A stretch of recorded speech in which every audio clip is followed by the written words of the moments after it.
धाका मार देली धाका धीरे से मुसुकाली साइकिलिया बाली सटा के दे में जाली साइकिलिया बाली मुँह से न बोलेली ना घंटियो बजावेली आजल रंग पर त धाका ऊ लगावेली मार देली धाका धीरे से मुसुकाली साइकिलिया बाली सटा के दे में जाली साइकिलिया बाली सूट सलवार पेनल सटल समीजिया सोटरज पर जाला भाभी कवले जिया ललकी ओढ़निया में गजबे कोहाली साइकिलिया गाइए गाइए गाइए। सटा के दे में जाली साइकिलिया बाली। आ रहे हैं, हमसे मिल चुके हैं जंगल में, तो इनका सपोर्ट कीजिए, इनका वीडियो ज़्यादा से ज़्यादा वायरल कीजिए। यह बहुत मेहनत करते हैं, यह देखिए कॉइन वॉइन बीन रहे हैं। और मैं कहने वाला हूं कि यह मेरा चैनल पे वीडियो अपलोड होगा, आप लोग सपोर्ट कीजिए, इनका मैं वीडियो बनाऊंगा और हरदम आप लोगों को दिखलाऊंगा। और ज़्यादा से ज़्यादा यह गरीब परिवार से बिलोंग करते हैं, देखिए इनका हालत कैसा है, मेरे ही जैसा है। तो दोस्तों आप लोग ज़्यादा से ज़्यादा शेयर कीजिए और सब्सक्राइब कीजिए मेरे चैनल को। और इनका गाना अच्छा आएगा मेरे चैनल के माध्यम से, आप लोग देखिएगा।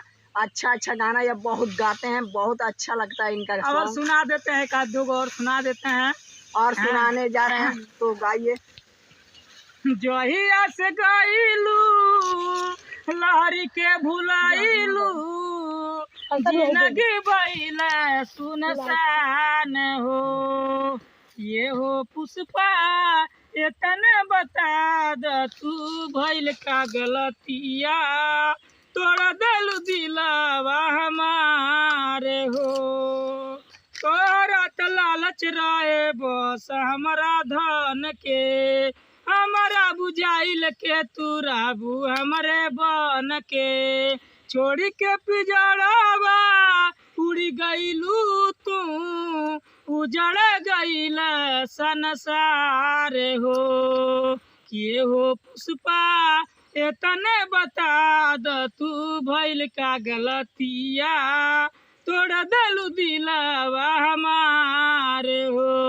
तो आप लोग देखिए कितना अच्छा यह गाना गा रहे हैं। तू बेफाबालू तार प्यार बेफाबा, तू बेफाबालू तार प्यार बेफाबा, तो के कहे जान पूरा खानदान बेफाबा। जियो मारलू आई सन तीर या नजरिया हमारा के बुझालू ना तो हम गुजरिया छोड़ी के पराइलू दिलवा दुखाइलू कनिके में कइलू अन्हार हो किए हो पुष्पा इतने बता द तू भइल का गलतिया तोड़ा दिलू दिलवा हमार हो।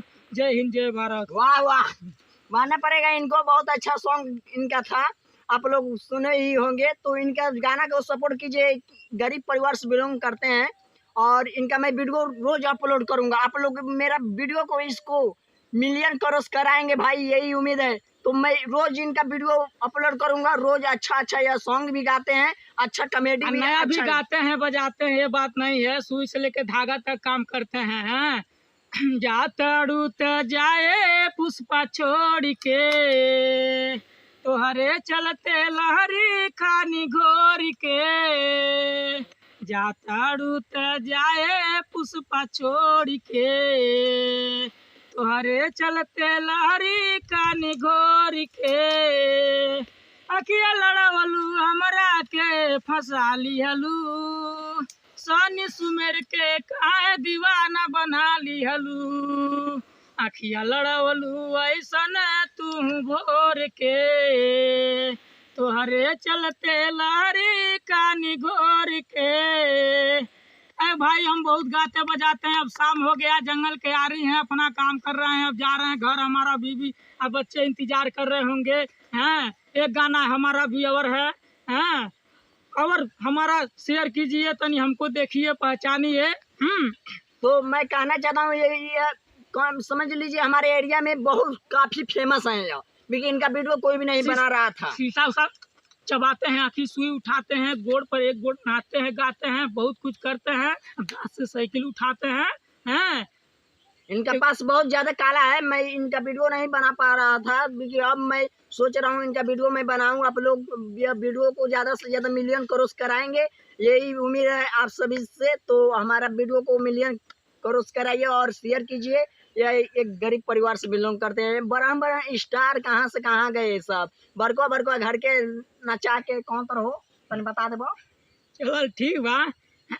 तो हरता डोली सजी हमारे अर्थी उठी जाई हो, तो हरता डोली सजी छोड़ के तू गैलू, तू गोरी गैलू भूलाई हो, तोहरा ही प्यार में गोरी 50 गो लहरी खाई हो, तोहरा ही प्यार में गोरी भूल गैलू सारी बात, भूल गैलू सारी बात, सुमेर सन्नी भूल ना पाई हो, तोहरा ही प्यार में गोरी हम मेरे मेरे धाई हो, तोहरा ही प्यार में गोरी काकालू हमारा से हम भूल नहीं पाई हो, तो हरता डोली सजी लहर के अर्थी उठी जाई हो, तो हरता डोली सजी। जय हिंद जय भारत। चलिए सन्नी तो हाँ भाई। दोस्तों, इनका नाम कौन तो लहरी नाम सुमेर, रियल नाम इनका सुरेश है। तो गांव के लोग लहरी कहते हैं, लहरी बाबू कहते हैं। लहरी बाबू। तो इनका ज्यादा से ज्यादा वीडियो को लाइक और शेयर कीजिए। और यह समझ लीजिए नासा में कौन तो लोग नहीं रहते हैं, गम में गाते हैं गाना, उसी तरह यह एक बहुत अच्छा सिंगर है, इनको कोई सपोर्ट नहीं करता है। तो मैं सोचा हूँ क्यों नहीं अपने वीडियो के माध्यम से आप लोगों को दिखलाया जाए और आप लोग इनको देखिए और इनका गाना सुने होंगे तो अच्छा लगा होगा आप लोगों को। तो कमेंट बॉक्स में बताइएगा। और दोस्तों आप सभी से निवेदन है, यह वीडियो को मिलियन क्रॉस कराने में आप ही सबका सहयोग रहेगा। तो आप लोग वीडियो देख रहे हैं, आप लोग को माया है, दिल है आपके पास एक गरीब पर सपोर्ट करने के लिए, तो यह वीडियो को जरूर मिलियन क्रॉस कराने में मदद करिएगा। इतने मेरा हाथ जोड़ के निवेदन है। धन्यवाद। फिर मिलेंगे कोई वीडियो में।